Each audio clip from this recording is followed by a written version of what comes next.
Hi and welcome back to my channel. I'm Simon and today I am back with my July book haul. So some of the books that I was sent by publishers, some lovely gifts that I got, and also some books that I treated myself to. As always, going to start with the books from publishers, and two of these, well, one of these I've definitely shared before. The other one, I don't think I have, but I have read it, and so it gives me a chance to talk to you about it because I don't think I ever have before. And that one is Stephen King's On Writing, which has come out in this special 25th anniversary edition with a new foreword on joy. This is from Hodder and Stoughton. I read this years ago when the author Stella Duffy, who told me that not only should writers read this, but readers should really read it. And so I did, and it was great. So I thought I'd mention it because it's out. Also, I should say, this is the only Stephen King I have ever read, which is kind of shocking. Possibly not to you, but it feels shocking to me. And so I'd love in the comments down below if you think there are any particularly Simon or particularly Savage Catnip Stephen King novels. Wow, don't say that after one too many licorice all sorts. I would love for you to let me know. So yeah, we have that. The other one is one that I've shared quite recently, I think, but I thought I'd share again because it's one of the books that I'm most excited about for the second half of the year, and that's Helm by Sarah Hall, which is narrated by the wind Helm, which is a wind that has been around the north of England. It's kind of a natural phenomenon. It's been around the north of England for centuries, since the Neolithic period, and this book covers its viewpoint on the history of England, and I think it sounds really, really interesting. I thought this was going to be on the book long list. It's not, but I'm still going to read it. On to books that I have not shared with you before from publishers, the first of which is Bora Chung's The Midnight Timetable, which is translated by Anton Her, also known as Anton the Hun Her. That's how I think of him continuously. And this is meant to be a very creepy, unsettling novel, and I loved Cursed Bunny. I haven't read Red Sword or Bora's second collection. This is coming out in October, and yeah, I'm going to probably read this during Women in Translation Month, which is this month. So yeah, so that's one of the books I'm planning on reading for Women in Translation Book Month. The second one that I'm planning on reading is On the Calculation of Volume Part 3 by Solvej Balle. And I should say, I was going to say it was middle of a And I was going to say that it was translated by Barbara Havland, but that's not true. This one is translated by Sophia Hersey-Smith and Jennifer Russell. Really intriguing to see if that's going to be noticeable, having read 1 and 2. This is about Tara, who is out of time with time and stuck on November the 18th. On repeat. This is coming out on November the 18th. Genius, and can't wait to read that very, very soon. Then a book that I've already read. In fact, the next 2 books I've already read, and they're also books in translation. The first of those is Failed Summer Vacation by Heuijung Her, translated by Paige Anya Morris. And this is a collection of quite bonkers and all very different genre-wise short stories. I'll talk about it more in my wrap-up because, yes, after that, a big, massive wrap-up, which I'll link down below in case you missed it and you want to spend almost an hour chatting to me with various different costume changes, like I think I'm the bookish Lady Gaga, then go for it. This I'll be talking about in July, which I'm hoping to film this week. I'll also be giving you my thoughts on Hunting in America by Tehila Hakimi, translated by Joanna Chen from Arabic. This is about a woman who goes to America. She's sent for work, but she wants to escape the life she has back home, and so she ends up going on a deer hunting exhibition, and things get dark and weird, and well, I'll talk about that more when I do my wrap-up. Oh, I've been a naughty sausage. I just realised I very naughtily didn't mention who had sent me these books. So, The Midnight Timetable was sent to me by Dial Books, as I said this will be out in October. Then On the Calculation of Volume 3 is out, as I mentioned, on November 18th by Faber. Then Failed Summer Vacation was very kindly sent to me by Scratch Books, who are quite a new indie publisher. And then Hunting in America was sent to me by Footnote. And the reason I wanted to mention that was because they also sent me The Mires by Tina Makereti. And this is a novel set in New Zealand and is about a group of women who all have children all over the world, however many years ago it was. They're all now living in the same place in New Zealand, and one of their son comes back and he has been radicalised, and you follow on from there. I think this is going to be a bit of a favourite. I've just got a feeling. This is out in September from Footnote. The lovely folk at Phoenix Books very kindly sent me 2 books. One which I'd commented on their Instagram, said, I've had so many recommendations by people for this book, should I give it a whirl? It honestly wasn't a hint, but very kindly were like, yeah, we'll send you a copy. And it's The Wedding People by Alison Espach, which is about, well, a woman has decided to end her life in a hotel, and there happens to be a wedding going on, and she becomes embroiled in that wedding party. I think because somebody works out what she's going to do, and the bride is like, absolutely no way you're doing that, I'm ruining my wedding. And I've heard, despite the fact that it looks quite fluffy in a sort of summer ready way, it's got some real grit to it. I think this is the book that I've been recommended most this year. So yeah, we have that. Also, they very kindly sent me the new David Whitehouse. I'm a big David Whitehouse fan. If you've not read any of his novels, you must. This is his second non-fiction book, and actually shame on me, I've not read his first, which I think is somewhere on these shelves here, because these are my non-fiction shelves. This is Saltwater Mansions, and this is David following, I think initially one story about a woman who lived in this big apartment block in Margate, but then it spirals out and just sounds like it looks at, well, you're nosing behind people's front doors, but it's also looking at people who society have sort of forgotten. That's what I've got from it. It sounds like my kind of non-fiction, so very excited for that one. Then the lovely folk at Doubleday very kindly sent me Lost Lambs, which is out in February 2026.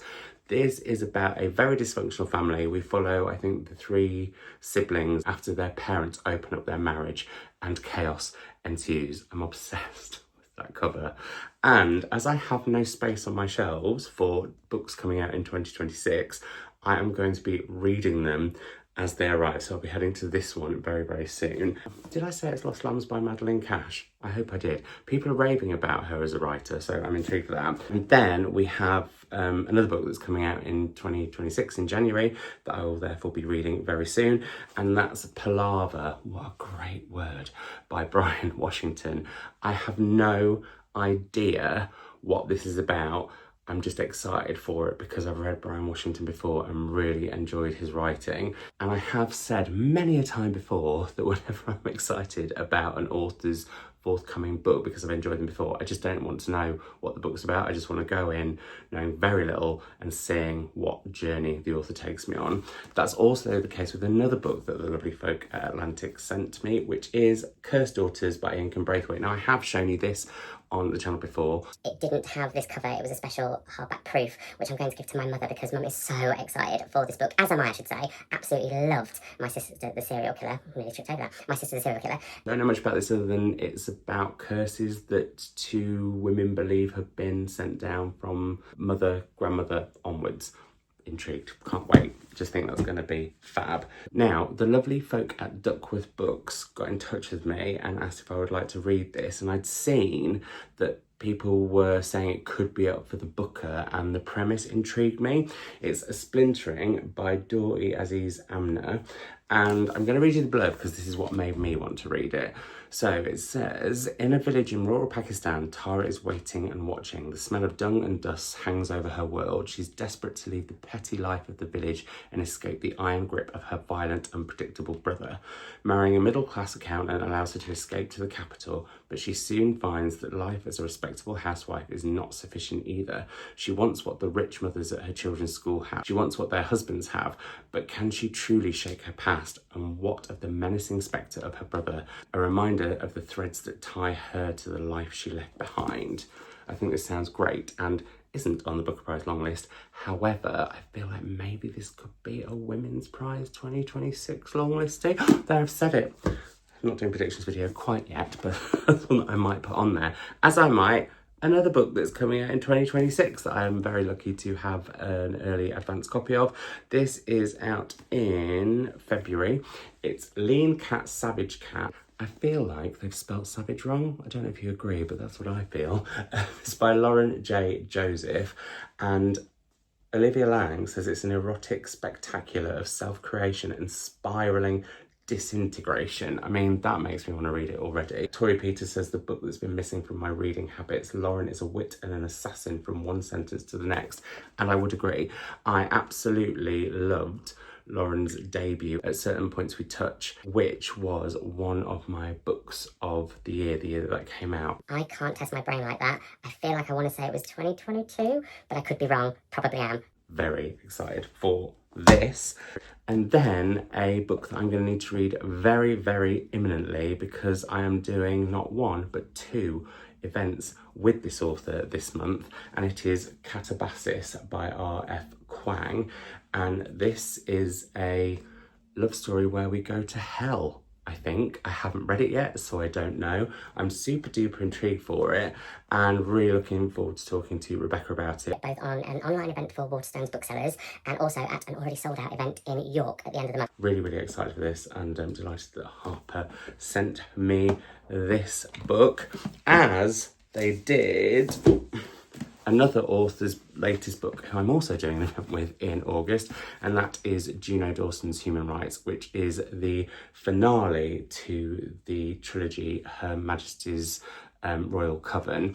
I have loved the first two. I'm very excited to go back and read them both before I read this.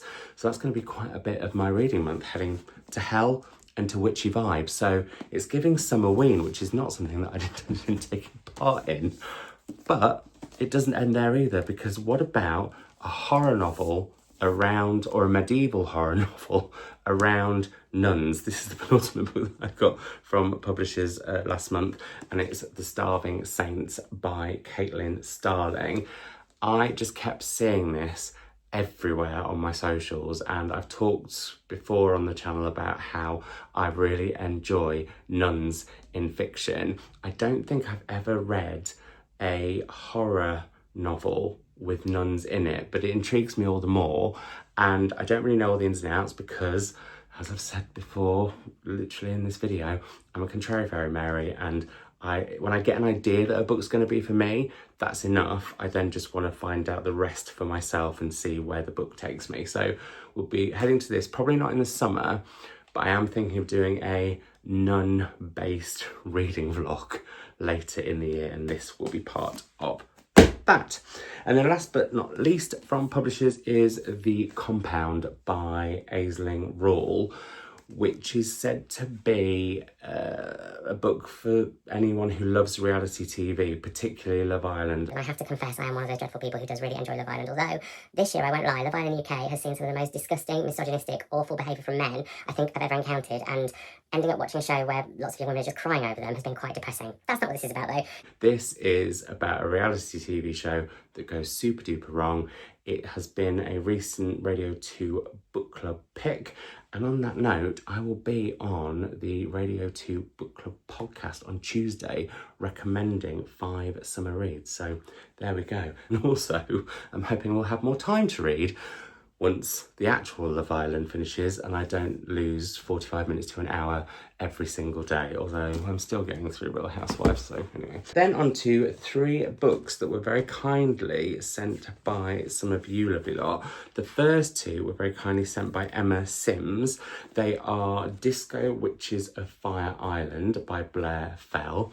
Does what it says on the tin.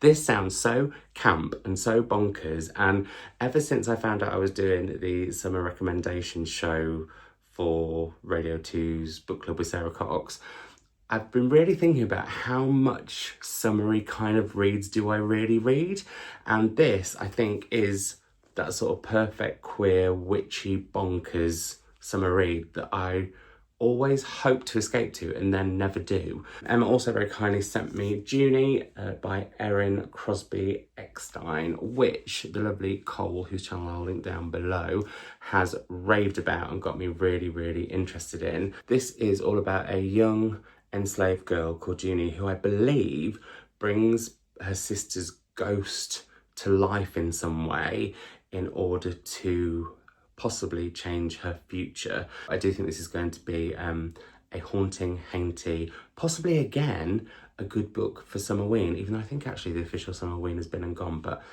any time in summer's right for Summerween. right? Then this came as a gift from my wishlist, but I don't know who from. So if it was you, please let me know. And I should say my wishlist is always linked down below. This is Florenza by Phil Mallinson, and it's set in Florence now I want to get this, set in Renaissance Florence. This ravishing debut reimagines the intersecting lives of three ambitious young men, a banker, a priest, and a gay painter named Leonardo. I wonder which painter that could be. Oh, that matches the prompt for August for the Savage reading prompts, which is to read a novel fictionalising a real life person from history. Oh, interesting. So this could be a contender for that. But either way, I'm very excited to get to it at some point, and had seen a few people mention this on socials and was like, yeah, that sounds really interesting. I should also say my wishlist is only for books that I can't get in the UK at independent bookshops or indeed any other high street bookshops, just to clarify that. And on that note, on two books that I bought myself, which were predominantly from independent bookshops, one of which I went wild in, and the other two I was a little bit more restrained in. So the first bookshop that I went to in July was was it Elephant Books or the Elephant Bookshop? In Elephant and Castle. I picked up two books there, the first of which is Sarah Crossan's Are You Awake?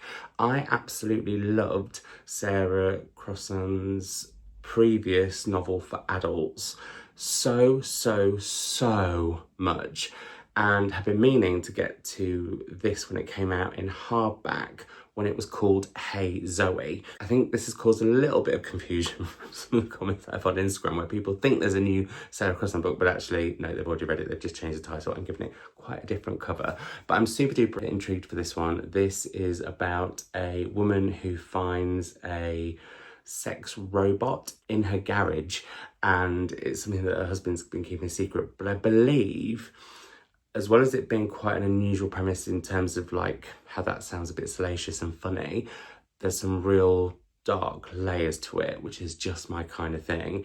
And I think it's called Here is the Beehive. Oh, and there's a bookmark in here. It's the book Elephant. Sorry, I got that wrong earlier, but it's a really, really fantastic bookshop and you should really, really go. And I'm expecting this to be a really fantastic book, so I'm thrilled to have bought this copy of it. I also, and actually kind of riffing off this colour scheme a bit, picked up Margot's Got Money Troubles by Rufy Thorpe, which Mercedes really raved about when this was out in hardback. And I'm trying to be much better, looking at what's to come, but I am trying to be much better at not buying hardbacks unless I think I'm going to read them pretty imminently. Because quite often I buy them and they end up being on my shelves and not getting read until, well, frankly, after the paperback comes out. Although somebody did point out the other day, quite often hardbacks have bigger font, which is something that I really appreciate. We won't go into me talking about font, because once I start, I can't stop. Very excited for this. It's going to be a TV show. It's about a woman who goes into money struggles and so starts an OnlyFans account, and we follow her life. It's meant to be brill. And on that same trip to London, where I was there for a couple of days for work, I also went to the lovely bookshop in Balle, which, backstory, there we go, it came to me. And I picked up, firstly, a book that I had read already, battered the proof of, but did want a finished copy of the paperback, and I had looked for it in the book Elephant, but it wasn't there. And that book is Henry by Alan Bratton. I talked about this in my epic reading wrap-up video, which I'll link down below. I read this with the aforementioned Cole. It was a really great buddy read, and the reason I wanted to have a finished copy of the book was partly because I do really love that cover, but mainly, and well, first and foremost, frankly, because the experience of reading that with Cole was such a joy that whilst I didn't love this book as much as I was hoping to, it's a retelling of the Henriad with pretty much every trigger issue going within it-ish. Whilst I didn't love the book as much as I hoped to, reading it with Cole was such a delight that I wanted to have it for that memory. And I do have a few books like that on the shelves. I was wondering if that would be a good video at some point to talk about, not necessarily the books, but what memories I have with certain books. Is that something you'd like to see on the channel? Let me know in the comments below. And whilst there, Backstory knew what it was doing, because I couldn't help but peruse the tables on my way to the fiction shelves at the back of the shop and saw Untold Lessons by Madeline Baglio Tannant, which is translated from the Italian by Jill Boulston. I can't remember what the title of this is in America, but it does have a different title. I haven't remembered about picking it for a future Patreon book club. However, with it being Women in Translation Month and me really loving the sound of this, I don't know if I'll be able to wait until the autumn to read it because we know what our next two picks are. What's the book about though? Speaking of that, this is about a teacher who one day packs up all her stuff as if she's going to head to work and then goes into the forest and vanishes. And at first people are thinking, oh, what's happened to her? Something must have gone wrong. Somebody must have done something. But the more they find out about her once she's vanished, the more they question whether she may have decided to vanish herself. Sounds so intriguing. So yeah, have those. Now, this next stack of books are all books that I bought on one ridiculous pop-in. And I was just meant to literally only pop in to West Kirby Bookshop, which is my local independent bookshop run by Jordan and Dan. They're about to move into a bigger premises, which is so exciting. I got all of these in one shopping spree, but that's me supporting my local independents, right? The first of the books that I picked up was one that one of my patrons, the lovely Cindy, had raved about and wasn't out here yet, but then I spotted and I was like, oh, it's out in paperback, I've got to have it. And this is Barbara Isn't Dying by Elena Bronsky, translated by Tim Moore. I don't know what language from, German. And this is about a woman who has been looking after her husband all of their marriage and has kind of, I think, got a bit fed up with it. So I don't know whether she actually becomes sick or says she becomes sick so that he has to start doing everything. And it's how Walter, her husband, has to sort of reinvent himself and rework out his role within the marriage and possibly in society. Sounds really interesting, and Cindy had raved about it. Then I spotted The Orange Room by Rosie Price, and I read her debut, which I want to say was called, yes, What Red Was.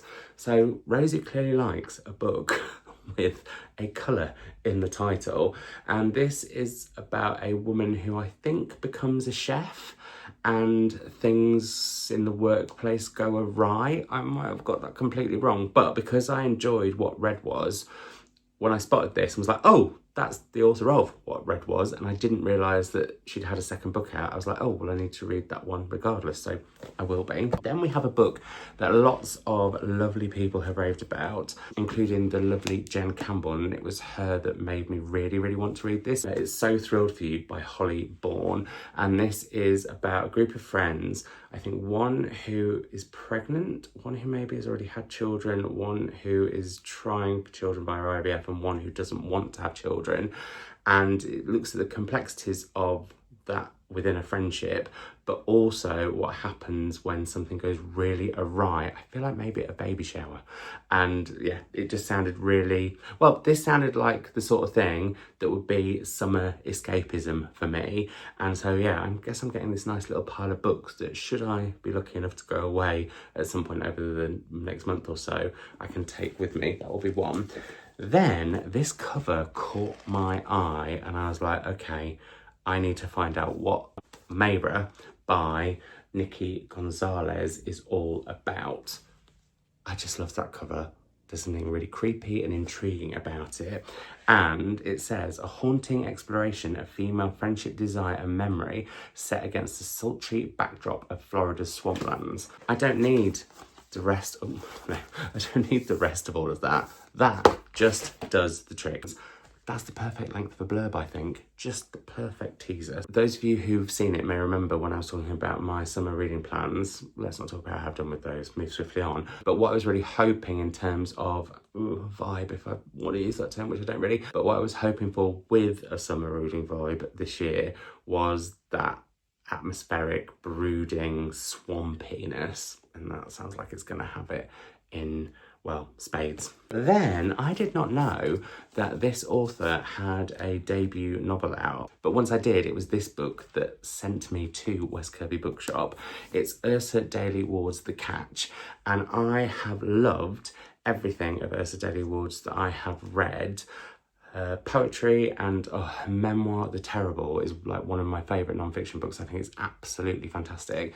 This is her debut novel. As soon as I knew that she had one, I was like, I want to get that right now. Another one that I'm hoping may be Women's Prize 2026. So I'm using basically the Women's Prize next year as an excuse for picking up books already. To a book that people had suggested might be on the Booker Prize long list.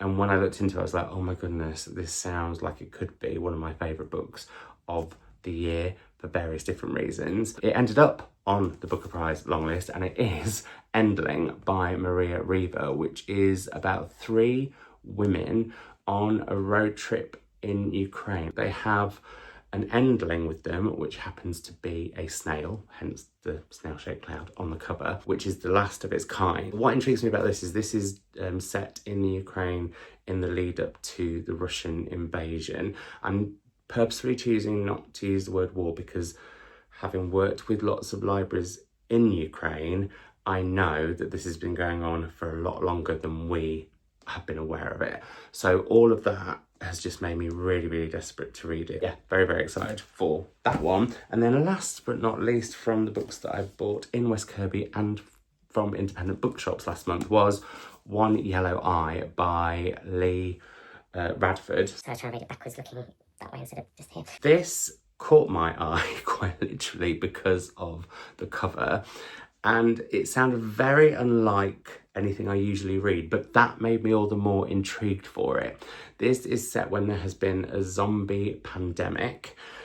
The zombie pandemic has gone, and we meet Kester, that's it, who is a scientist, and Kester has a big secret, and that is that her husband Tim was bitten, and he's tied to the bed in their spare room while she's trying to find a cure. You know that's going to go horribly wrong.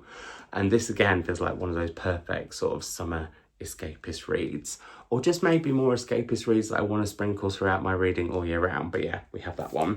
And then penultimately, 2 books that I got from World of Books. Both of them hardbacks, I really need to get to them. I got this first hardback because I'd seen the paperback and I don't like the paperback cover as much.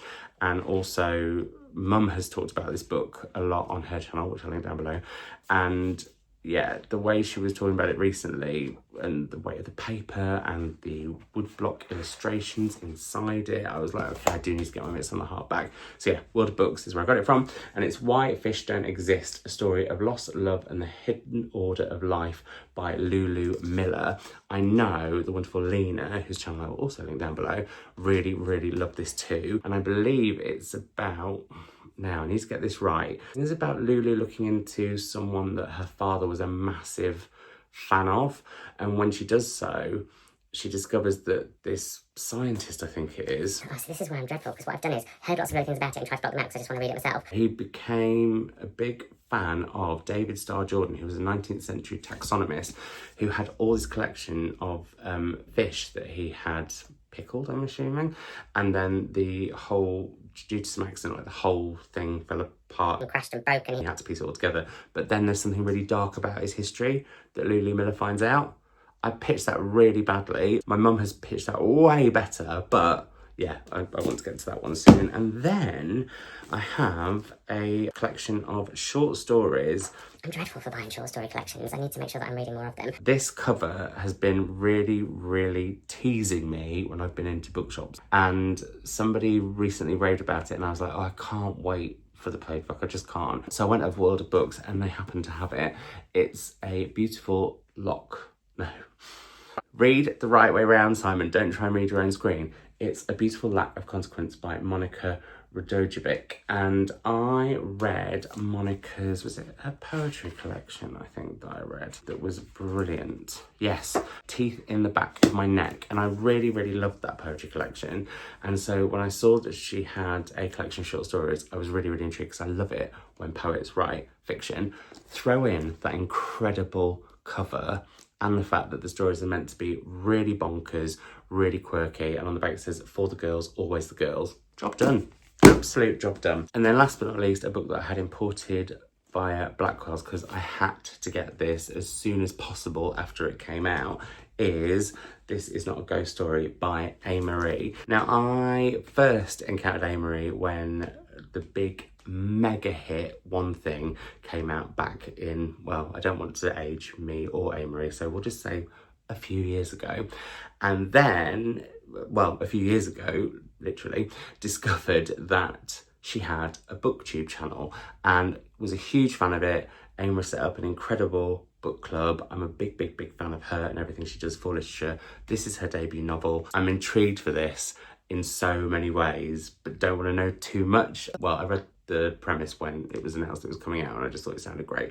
So yeah, I would love Marie. I'm not going to beg Marie if you see this, but I am begging for her to bring her hauls and her wrap-ups and everything back, because I enjoyed them so much. So there we have it, all the books that I got in July. I would love to know if you've read any of these and enjoyed them. If you've read them and you didn't enjoy them, please don't tell me that now. Wait until I have read the books. I do feel like it's a little bit like trampling over someone's birthday cake when they're super excited for it and then, oh, it's all gone to rubbish. It's just a little pet peeve of mine on social media when people do that. Once I've read the book, fair game, go to town. I would love to know what books you got that you are super excited by in July, be it books that you bought or gifts that you got from people or borrowed from the library.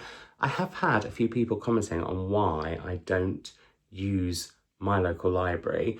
Sadly, my local library service is going through some really tough times, along with many of the library services worldwide, frankly. And I don't tend to go back to my old haunt of Liverpool Central Library where I used to work when I worked for Liverpool Library Service way back. But maybe I should make more of a concerted effort with that, because it is near the train station and I do use the trains quite a lot to and from London for work. But I do also work for a library charity, which makes it sound like it's an excuse, oh, I'm already doing stuff, but also makes me think, actually, maybe I should be highlighting libraries more. I definitely, as I travel around libraries around the UK for work, want to make sure that I share them on Instagram, etc. So if you're not following me on there, it's linked down below, along with my aforementioned wish list, along with my Blue Sky, and along with what other things? Oh, Patreon. Yeah, I mentioned Patreon book club earlier. Anyway, enough waffling on from me. Well, I say that. Let's keep waffling together in the comments down below. Like I said, let me know if you've read any of these books and you really enjoyed them, or any of these you hadn't heard of. I know you're really keen to get to at some point. And also, let me know what books you got, as I said, in July, that you want to shout about. I'd love to hear all those things in the comments down below. I hope you're reading something fab, and we'll see you in another video very soon-ish. Bye.